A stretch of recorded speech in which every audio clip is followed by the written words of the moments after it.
எல்லோருக்கும் வணக்கம். தமிழ்நாட்டில் தேர்தல் முடிஞ்சு ரிசல்ட் வரைக்கும் 2 நாள் தான் இருக்குது. மே 4க்கு அப்புறம் தமிழ்நாட்டில் முதலமைச்சராக முத்துவேல் கருணாநிதி ஸ்டாலின் தான் வருவாருங்கிற நம்பிக்கை இருக்குது.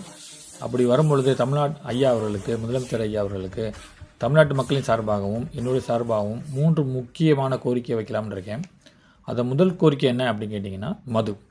இந்த மதுனால் ஏகப்பட்ட குடும்பங்கள் பாதிக்கப்பட்டுக்கிட்டு இருக்காங்க.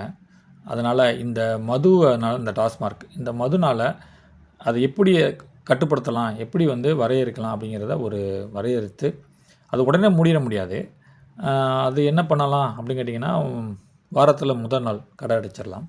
ஒரு 6 மாதத்துக்கு வாரத்தில் முதல் நாள். அதுக்கடுத்து ஒரு 6 மாதத்துக்கு செவ்வாய்க்கிழமை சேர்த்து அடைச்சிடலாம். 2 நாளில் சேர்த்து அடைச்சிக்கலாம்.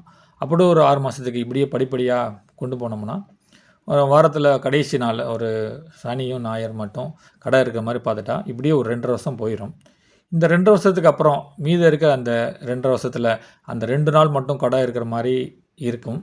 அதையும் எப்படி நம்ம கொண்டு போகலாம் அப்படிங்கிறத எல்லாரையும் ஆலோசித்து அதை எப்படி கட்டுப்படுத்தலாம் முறைப்படுத்தலாம் அப்படிங்கிறத ஒரு முடிவு பண்ணுங்கள்.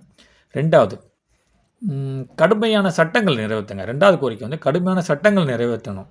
ஏன்னா முன்னாடிலாம் பார்த்தோம்னா ஒரு காவல்துறை அதிகாரியை பார்த்தாலோ இல்லை ஒரு பயம் இருக்கும், ஒரு மரியாதை கலந்தெல்லாம் இருந்துச்சு. இப்போ இருக்க காலகட்டத்தில் அது கொஞ்சம் கொஞ்சமாக குறைஞ்சிட்டு போய்கிட்டே இருக்குது மக்கள்கிட்ட. அதனால் கடுமையான சட்டங்கள் நிறைவேற்றணும். தப்பு பண்ணவங்கள அவங்க பாட்டுக்கு பயமில்லாமல் நடந்துகிட்டு இருக்காங்க. ஸோ அப்படின்னா ஒரு தப்பு பண்ணால் ஒரு பயம் இருக்கணும். ஸோ அந்த மாதிரி கடுமையான சட்டங்களை நீங்கள் நிறைவேற்றணும். அப்போ தான் நம்மளுடைய தமிழ்நாட்டை வளர்ச்சி பாதையில் கொண்டு போக முடியும். அப்போ தான் ஒரு நல்ல மக்களுக்கும் நல்ல குடிமக்களாகவும் நம்ம உருவாக்கணும். அது நம்ம கடமை. அதுக்கடுத்து 3வது என்னன்னு கேட்டிங்கன்னா, இது கொஞ்சம் வித்தியாசமாக இருக்கும். அது என்ன கேட்டிங்கன்னா, நகை. நம்ம நாட்டில் பார்த்திங்கன்னா பெண்கள் எல்லாருமே நகையில் ரொம்ப ஆர்வமாக இருக்காங்க.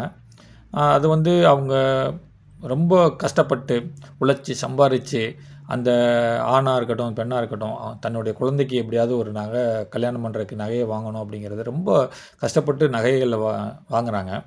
ஸோ அவங்க வாங்கக்கூடிய நகைகள் அது உண்மையான நகை தானா, அது போலியான நகையா, இல்லை அவங்க கொடுக்கக்கூடிய அந்த காசு கரெக்டாக வாங்குகிறாங்களா அப்படின்னு எதுவும் தெரிய மாட்டேங்குது.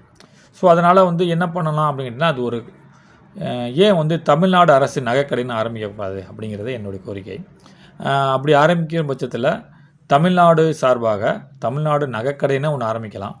அவங்க கஷ்டப்பட்டு சம்பாதித்த அந்த காசை நகை சீட்டாகவோ இல்லை நகை முதலீடாகவோ செய்யும் பொழுது நம்ம தமிழ்நாடு அரசு சார்பாக